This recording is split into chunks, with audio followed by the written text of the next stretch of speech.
2020, the NBA bubble. One of the more iconic phenomenons in NBA history. A lot of crazy things happened in the bubble. The Lakers winning a championship, the Jamal Murray explosion, the Clippers blowing a 3-1 lead. It was some iconic moments. But one of the most surprising moments in the bubble was the rise of an individual. A guy that's known as just a solid NBA player, but for one moment, just one stretch in time, he became one of the best players in the league. Let's relive the legend of Bubble TJ Warren. Alright, what is up everybody? We are back with another edition of Everyday Hoops. Hope you guys are having a good one. Today is a very fun and special video. We're talking about Bubble TJ Warren. TJ Warren back in 2020 in the NBA bubble was one of the best players in the league at one time. He had an insane hot stretch and I wanted to relive it here in today's video and I hope you do as well. So we got the full story of it here today. Thank you guys for the views on the videos and the shorts recently. I really appreciate it. If you do like the content around here, consider subscribing, liking, turn on notifications, doing all stuff like that. I really appreciate it. It really upset a lot. I'll link to my Twitter and all that stuff down in the description below. I would love if you show love on this video, appreciation, all that stuff, because it took me a little while to make and it was very fun. So I hope you guys like it. And yeah, so sit back, relax, and yeah, don't want to waste any more of your time. Let's get right into it. Let's start the story by explaining TJ's career before this. Warren was a top 30 recruit and a McDonald's All-American in 2012 out of Brewster Academy in New Hampshire. He got offers from schools like North Carolina and Florida, but he ended up picking NC State, following his father, who played there in the 70s. He was a 6'8" wing with great scoring ability and an NBA-ready body. In his freshman season, he averaged 12 points per game while leading the ACC and shooting 62% from the field coming off the bench. He got some draft type in 2013, but was convinced by his dad to stay another year to improve. Improve he did in 2014, as he was one of the best players in the nation. He was third in the entire nation in scoring, averaging almost 25 points per game along with 7 rebounds and almost 2 steals, but once again leading his conference in shooting at 52%. He won ACC Player of the Year and was consensus All-American on an NC State team that won a game in the NCAA tournament. He was a projected first-round pick with scoring ability and some solid basketball instincts, as he could overpower small players in the paint with a solid touch from mid-range. He was selected 14th overall in 2014 by the Phoenix Suns. Warren suffered a thumb injury right before his rookie season, missing the first 6 games of the year. He made his debut on November 9, 2014 against the Warriors, where he didn't record a stat in almost a minute and a half of play. Warren was much of a rotational piece in his rookie season, not until March, where he averaged just under 8 points per game in 20 games to end the season. In his rookie season overall, he averaged 6 points and 2 rebounds on 55% shooting in 40 games. In his second season in 2016, he became a regular player for them. His first big game was on November 27, 2015 against the Warriors. He dropped 28 points on 12 for 16 shooting in a 19-point loss. Then in their next game, he had a 15-point, 11-rebound double-double in a win over Toronto. He became a regular double-figure scorer off the bench, only starting in 4 games that season. He had another big game on New Year's Eve in OKC, where he dropped 29 points with 9 rebounds and 4 steals out of 11 for 17 shooting in a 4-point loss. On January 27th against Cleveland, he started feeling pain in his right foot, but an X-ray in New York didn't show anything wrong. But in their next game against the Knicks, he left the game after 19 minutes in pain. A CT scan by the Suns showed he had a mid-right foot fracture, forcing him to have surgery and be done for the season. He finished the year averaging 11 points and 3 rebounds on 50% shooting in 47 games. TJ would return to start the 2017 season, and won the starting job due to PJ Tucker suffering an injury. In the second game of the season, a game in OKC, he dropped 30 points with 9 rebounds on 13 for 18 shooting in an OT loss. He started the year off hot, averaging 20 points per game with 5 rebounds and 2 steals on 47% shooting from the field in the first 11 games. After 2 more games, he would suffer a head injury and miss the next 13. He returned to play a little amount of minutes in the first 2 games, but he would then find a rhythm, averaging 18 points over his next 4. He would get back to the starting lineup after that stretch and kept it for the remainder of the year. He would have a lot more 20-point games that year, being an efficient scorer that got most of his buckets in the paint and the mid-range, knowing how to get to the spots he liked and knock them down. For that season, he averaged 14 points and 5 rebounds per game with a steal in 66 games. After his 3rd season, Warren would sign a 4-year, $50 million rookie extension with Phoenix. In his 4th season, TJ really started to break out. In the 5th game of the season, he dropped 20 points in the second half in a win over Utah, finishing with 27 on 12 for 19 shooting. Then, in the 8th game of the year, in Washington, he would have a big second half. He dropped 19 in the 3rd quarter and 9 more in the 4th to finish with 40 points and 10 rebounds on 16 for 22 shooting in a win.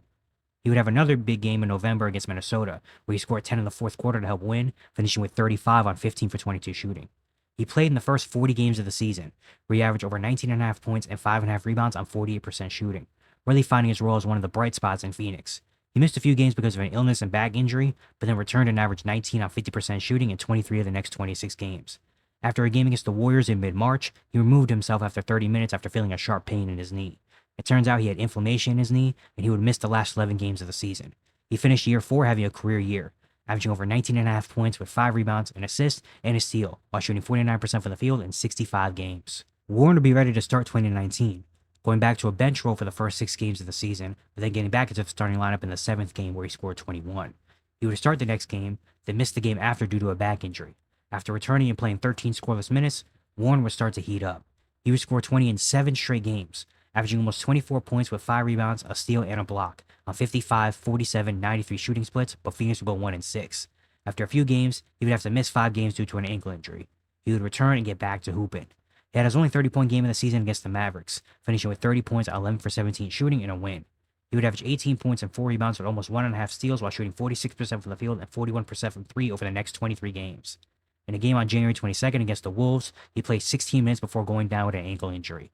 It was determined to be a severe bruise and would cause him to miss the rest of the season. He finished the season averaging 18 points and 4 rebounds on 48% shooting from the field. A big change for Warren this season was adding the three-pointer. Over his first 4 seasons, he never averaged more than 1.5 three-point attempts per game, having 1 year of 40% shooting and 3 other seasons of 23%, 26%, and 22%. In 2019, he shot up to over 4 three-point attempts per game on 42% shooting, really rounding out his offensive game. After the season, the Suns decided to move on from TJ. On July 6, 2019, the Suns traded TJ Warren to the Indiana Pacers in a 3-team deal. After just 1 year off his new extension, Warren was now moving on to Indiana, where he would have to figure out his new role while coming off an injury. The Pacers finished 2019 being eliminated in the first round for the 4th straight season. Their star, Victor Oladipo, suffered a severe knee injury earlier in the year and had to retool this team in the offseason. They brought in Warren and Malcolm Brogdon from the Bucks, while losing guys like Bojan Bogdanovic, Thaddeus Young, and Darren Collison, who were key parts of the last few years. Warren was brought in to be the starting small forward and provide some scoring and perimeter play to Indiana. He would have his first big game for the Pacers in the 7th game of the year in Charlotte. He scored 33 points on 15 for 18 shooting, but they would lose in overtime. He was consistently putting up around 20 for Indiana, doing it on amazing shooting.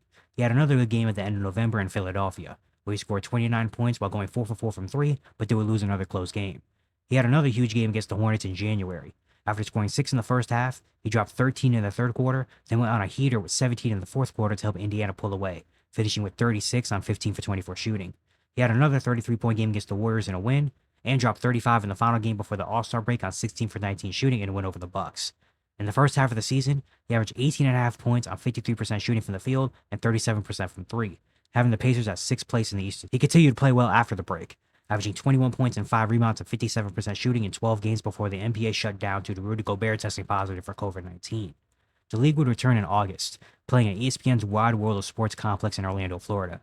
At this point, the Pacers were 39-26, tied with the 76ers for 5th place in the Eastern Conference. Warren was averaging over 18 points per game with 4 rebounds, an assist, and a steal on 53, 37, 81 shooting splits, having a really solid season. Coming back into the NBA season after a 5-month layoff was really tough to do, especially playing in a different environment, no fans or family in attendance, no traveling. It was a really tough position for guys to come into and hoop.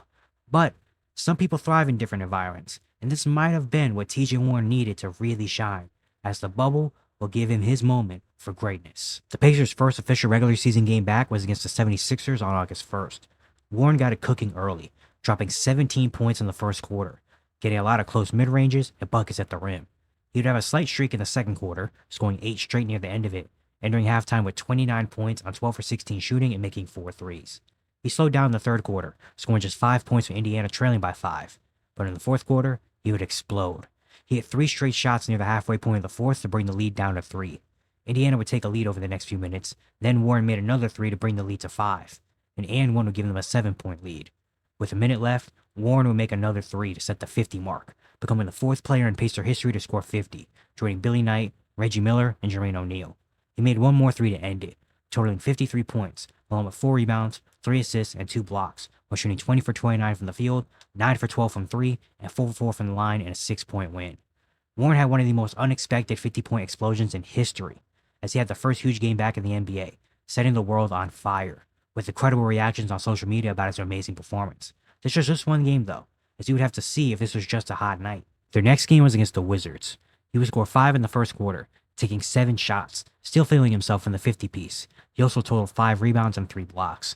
He made another few shots in the second quarter, entering the half with 11 points, 7 rebounds, and 3 blocks on 4 for 10 shooting as Indiana led by 9. In the third, he would find his rhythm. He scored 16 points in the quarter, taking 7 of his 10 shots while getting 3 steals as well, as Indiana had another big quarter and took a 22-point lead.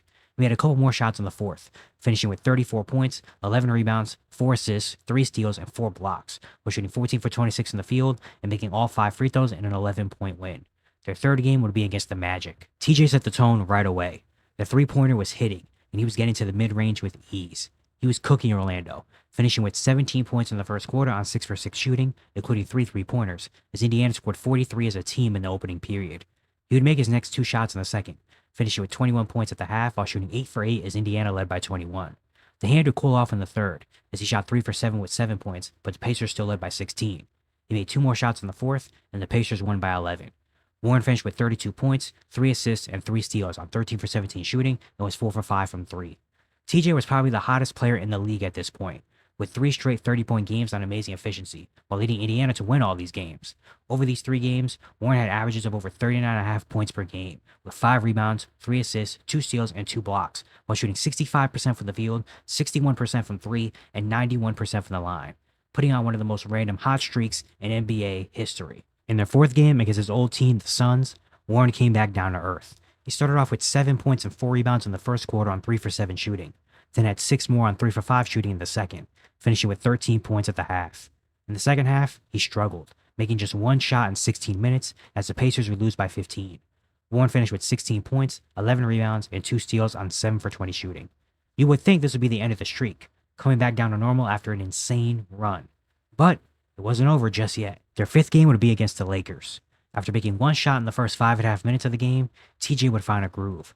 He would score 16 of the next 18 Indiana points, getting to the basket, then finding a shot from 3, finishing with 18 first quarter points on 7 for 11 shooting. He wouldn't attempt a shot in the second, as the Lakers would lead by 5.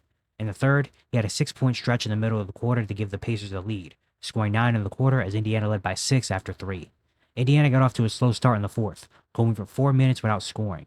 Then TJ would turn up. He made a layup to tie the game with 6.5 minutes left, then made a 3 on the next possession off a Miles Turner offensive board to give them the lead.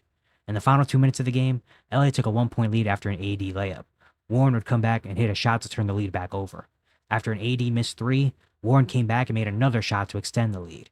Quinn Cook missed a 3 to tie, and then TJ made a dagger 3 to win it. Warren finished with 39 points and 5 rebounds, while shooting 15 for 22 from the field while making 5 threes. The Pacers were now tied with the Heat for the 4th seed in the East with 3 games left in the season. In their 6th game, they would play a big game against the Heat. He would shoot 2 for 7 in the first quarter with 4 points, then hit 2 threes and scored 8 in the second to enter the half with 12 points on 5 for 11 shooting. He went scoreless in the second half, as Miami would pull away and win by 22, as Warren finished with just 12 points and 5 rebounds on 5 of 14 shooting.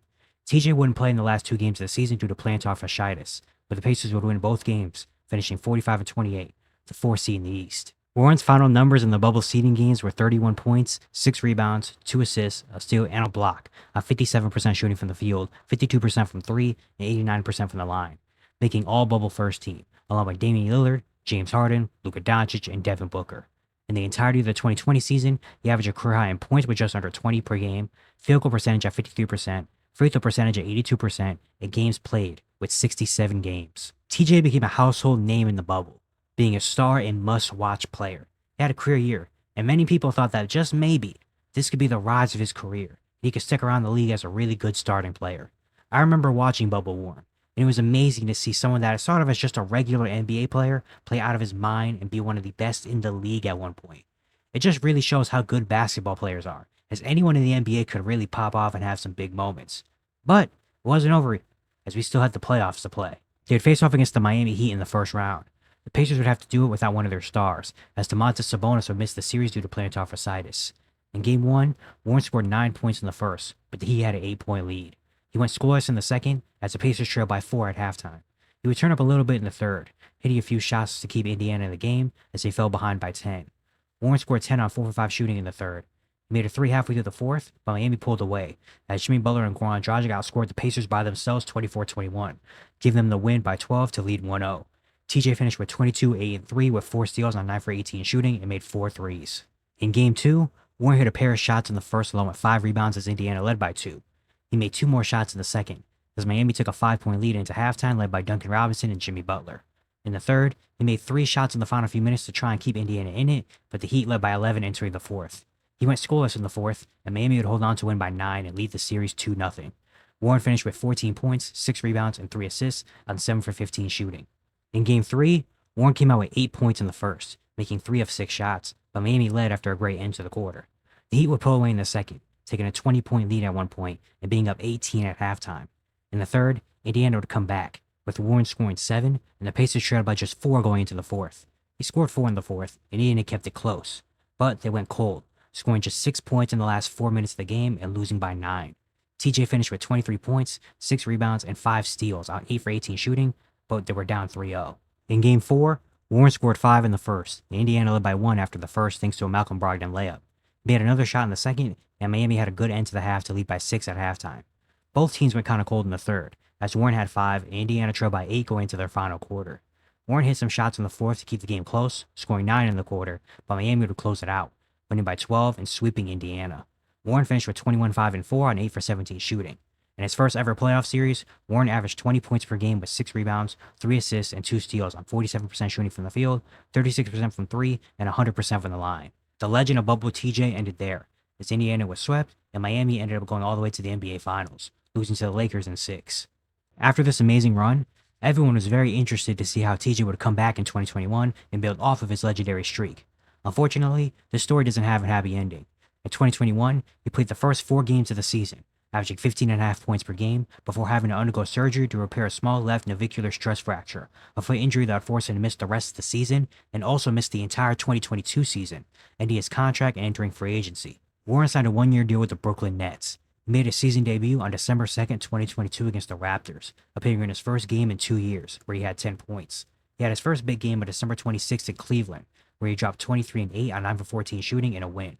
In 26 games with the Nets, he averaged 9.5 points and almost 3 rebounds on 51% shooting. On February 9th, 2023, he was traded by the Nets back to his original team, the Phoenix Suns, as he was involved in the Kevin Durant trade. In his first game back in Phoenix, he put up 5 points in 7 minutes. In 16 games with the Suns, he averaged 4 points and 3 rebounds on 43% shooting from the field and 31% from 3.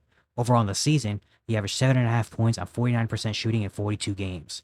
He appeared in 6 games for the Suns in the playoffs, averaging 2 points and a rebound, where Phoenix lost to the Nuggets in round 2.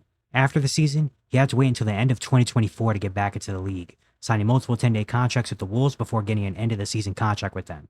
He played in 11 games for them, averaging 3 points per game, and appeared in 3 playoff games, playing 11 total minutes without recording a point.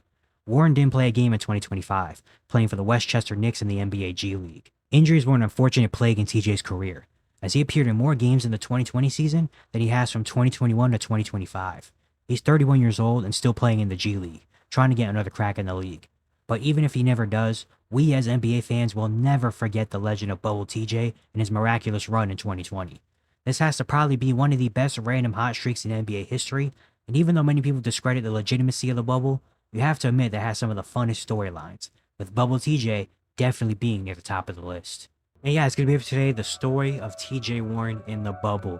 Thank you guys for watching the whole video. If you made it this far, I appreciate it a lot. It was very fun to go back and watch some of these games and highlights and do the research on it. And I was like, because I remember TJ Warren in the bubble, how crazy that was. And like what we were doing, we were all just sitting in the house having to do nothing, so we're just watching TJ Warren go nuts. And it was super, super fun. Shout out to TJ Warren, But yeah, it's going to be it for today. Hope you guys enjoyed. Once again, if you do like the content around here, consider subscribing, liking, turn on notifications, doing all stuff like that. I'd really appreciate it. It really helps out a lot. And yeah, I'll see you guys tomorrow.